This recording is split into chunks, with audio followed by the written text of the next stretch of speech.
안녕하세요 여러분. 또 여러분들과 이렇게 목소리로 만나보게 됩니다. 두 번째 강의입니다. 1930~40년대 무장 독립투쟁은 어떻게 전개되었을까? 무장입니다. 국내에서는 그 당시에 실질적으로 무장투쟁을 할 수 없는 상황이었기 때문에 우리는 국외에서 무장 독립투쟁이 주가 이루게 되는 거죠.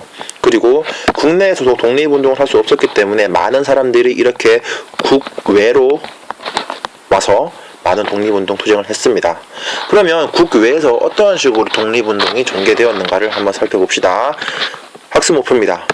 국내외에서 전개된 의열 활동과 무장 독립투쟁의 내용을 정리할 수 있다.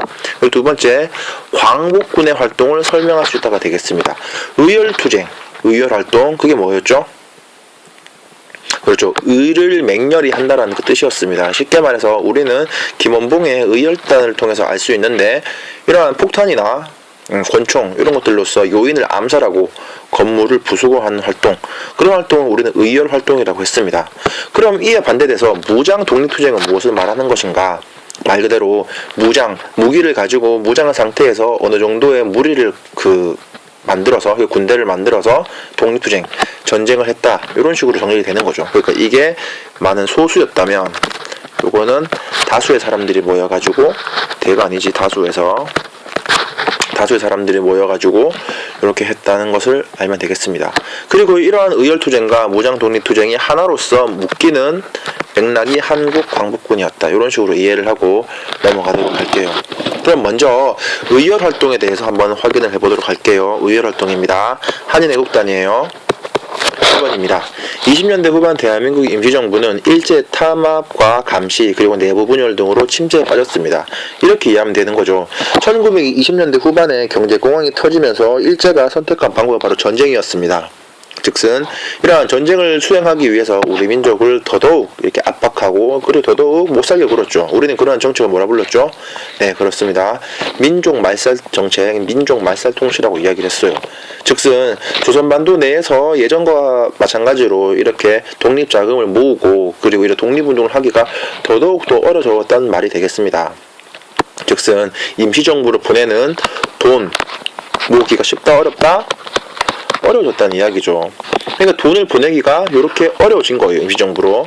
그렇게 해서 김군은 이러한 돈이 없는 상황을 극복하기 위해서 한인애국단이라는 단체를 만들어서 의열투쟁을 전개한 겁니다. 즉슨 제한된 돈으로서, 아주 작은 돈으로서 어떻게 가장 좋은 효과를 낼 수 있을까? 쉽게 말해 가성비가 가장 좋은 독립투쟁은 무엇인가? 김군은 생각을 합니다.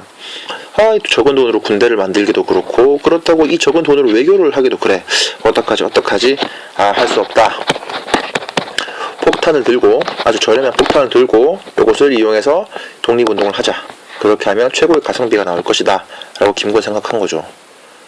자, 그래서 김군은 한인애국단을 조직하여서 어떠한 식으로 활동을 하였나 보도록 합시다.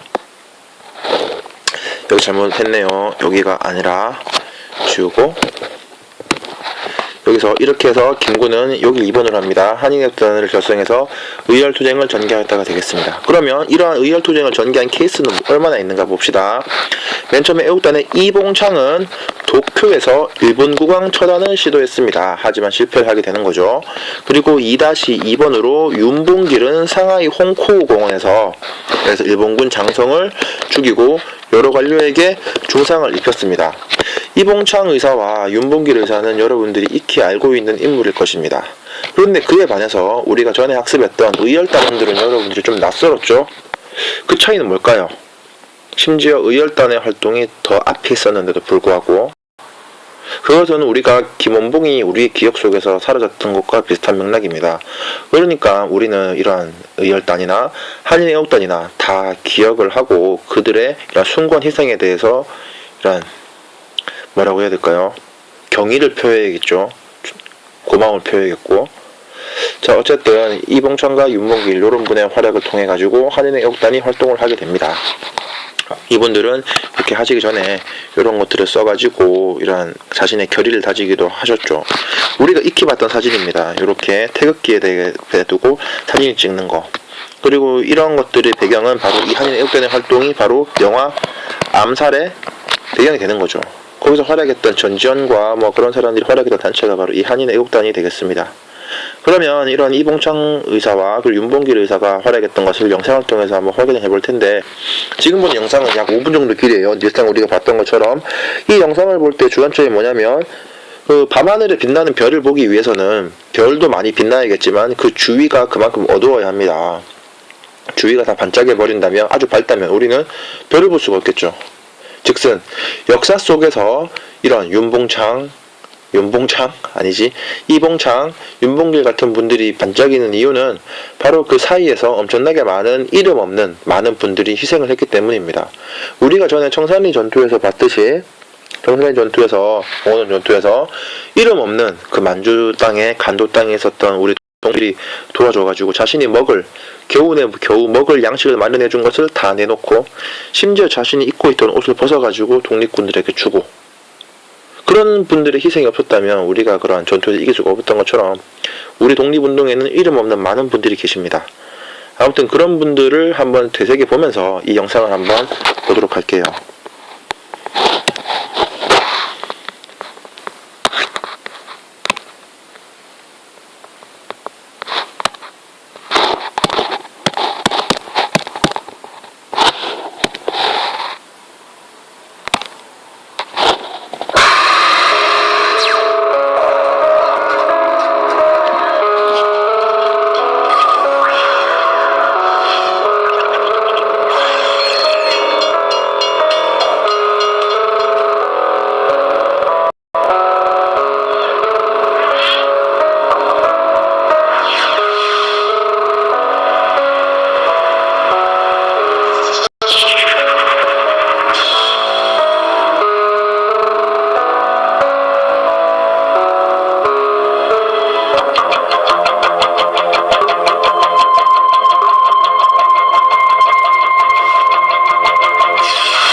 자, 이러한 많은 분들의 노력으로 인해 가지고 우리가 독립을 얻게 되었다는 거, 그리고 이러한 분들의 숭고한 피가 아직까지도 우리에게 뿌려져 있다는 거, 하지만 그 피를 더럽게 만드는 놈들이 아직도 존재한다는 거, 오히려 이렇게 대한민국을 지키려고 하셨던 분들의 이름을 더럽히고 그 대한민국이라는 이름 위에다가 똥칠을 하는 그런 사람들이 현재 우리 주위에 아주 많습니다. 참 안타깝은 일이죠. 특히 이러한 윤봉길 의사의 이런 상의 의거는 역사 속에 아주 큰 걸 남기게 되는데, 어떤 걸 남기게 되는지 한번 보도록 할게요. 요 영상은 2차 세계대전이 끝날 때 일본 놈들이 무조건적으로 항복을 하던, 그리고 항복 조인을 하던 그 영상이에요.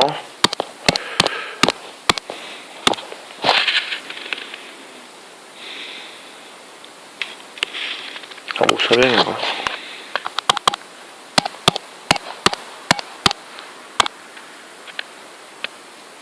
요거네. 자, 봅시다.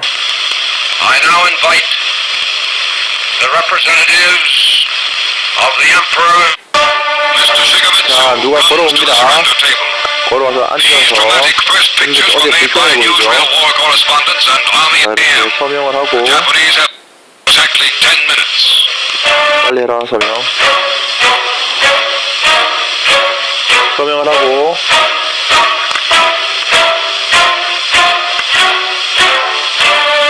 하죠. General Yoshijiro Umetsu of the 걷는 게 Imperial General Staff. 좀 불편해 보이죠. 걷는 게 다리를 절뚝이고 있습니다. 이게 무슨 말이냐? 왜 쟤는 다리를 절뚝이 되었을까? 바로 그 이유가 여기에 있는 겁니다. 요 당시에 윤봉길 의사께서 이렇게 폭탄을 던져 여러 고위 관료에게 중상을 입혔다. 이 중상을 입은 놈이 바로 저놈이거든요. 저때 다리가 날아갔습니다. 윤봉길 의사께서 메이드 인 윤봉길입니다. 그래서 엄청나게 통쾌하고도, 저 영상은 아주 역사 속에 인류가 멸망하기 전까지는 길이 남을 텐데, 저 영상 속에 우리 윤봉길 의사의 영혼과 소울, 장인 정신이 담겨져 있다는 것을 우리가 알 수가 있는 거죠. 근데 이와 더불어서 더 중요한 거는 어떠한 걸 남기셨냐면 바로 요거예요. 3번을 봅시다. 이 사건을 계기로 한국의 독립운동에 냉담한 중국이 한국의 호의를 보기 시작했다. 그런 거죠. 요 당시에 윤봉길 의사의 의사가 벌었던 곳은 상하이였습니다. 상하이는 중국 땅이었죠. 근데 어떻게 일본이 상하이에서 이런 걸 했을까? 바로 그 말은 요 당시에 중국도 일본한테 신나게 뜯고 있었다. 그 말은 그 말이라는 것이죠. 하지만 그렇게 두드려맞던 중국은 일본에게 아무런 저항도 못했는데, 그 몇 억이 되는 인구를 가지고 중국이 저항 못하는데, 고작 저 반도에서 온 2천만 명, 3천만 명밖에 안 되는 그 반도에서 온 청년이 그 몇 억이 넘는 중국인들도 하지 못한 것을 해냈다. 그러니까 중국은 한국에 리스펙을 하기 시작합니다. 그래서 중국은 대한민국 임시정부를 적극 지원하게 되었다가 되는 거죠. 이때부터. 그래가지고 이 이후에 임시정부가 광복군을 만들고 또한 중국에서 독립운동을 하게 되는데, 엄청나게 큰 도움을 준 게 바로 이 사건이 되겠습니다. 그러니까 윤봉길 의사의 이러한 의거가 엄청난 영향을 갖게 되는 것입니다. 그럼 여기서 말하는 이 중국이란 것은 어떤 곳일까? 중국은 지금 두 개죠. 우리 중국의 대륙에 있는, 우리가 알고 있는 중국과 그리고 대만으로 알고 있는 요 중국이 있습니다. 요거는 뭐 사회주의라고 할 수 있죠. 사회주의를 할 수 있고, 요거는 이제 뭐 자본주의라고 할 수 있는데, 1948년에서 49년 된 사이 이제 국공내전이 마무리 짓게 됩니다. 국공내전이란 뭐냐? 중국도 우리와 마찬가지로 이렇게 사회주의와 자본주의를 가지고 싸우고 있었어요. 근데 이런 40년대 후반까지는 이 자본주의가 월등하게 이기고 있었거든요. 그래서 지금의 대만에 있는 애들이 중국 대륙을 먹고 있었습니다. 하지만 그런 자본주의의 가장 고질적인 문제인 부패로 인해 가지고, 안 보이네? 부패로 인해 가지고 신망이, 모든 이런 사람들의, 중국 사람들의 마음이 사회주의로 떠나게 되고 결국에 사회주의가 승리하게 되죠. 그렇게 해서 이런 자본주의를 했던 요런 애들은 대만으로 도망을 가게 되고 뭐 요런 내용인데, 즉슨 무슨 말을 하고 싶냐면 49년 이전까지는 여기 중국이라고 말하는 곳은 지금 여러분들이 알고 있는 사회주의 공산주의 중국이 아니라 요 대만 애들이란 말이에요. 대만 애들이 요 당시에는 중국을 먹고 있었다 말이 되겠습니다. 즉슨 요 당시에는 지금의 이 중국 애들, 사회주의 하는 애들을 말하는 말은 중국, 다음 페이지 나와요. 중국 공산당이라는 표현으로 나오니까 그 주체가 어딘지 명확하게 알아야 할 것입니다. 윤봉길 의사가 아들에게 남긴 명언이 있네요. 만약 너희도 피가 있고 뼈가 있다면 반드시 조선을 위해 용감한 투서가 되어라. 태극의 깃발을 높이 드날리고 나의 빈 무덤 앞에 찾아와 한 잔 술을 부어라. 그리고 너희들은 압이 없으면 슬퍼하지 말라. 사랑하는 어미가 있으니. 참 무슨 말을 해야 할지 그렇네요. 자, 한인애국단의 활동은 여기까지 마무리 짓고 다음 광복군 활동을 넘어가도록 하겠습니다. 오늘 여기서 학습한 내용을 확인하는 것은 한인애국단이라는 단체가 있었고 임정의 이러한 어려움을 통해서 만들어지게 되었다. 이봉창, 윤봉길 의사 같은 아주 순국 선열들이 몸 목숨을 바쳐 이 나라를 지키려고 하였다가 되겠습니다. 다음 강의에서 봅시다.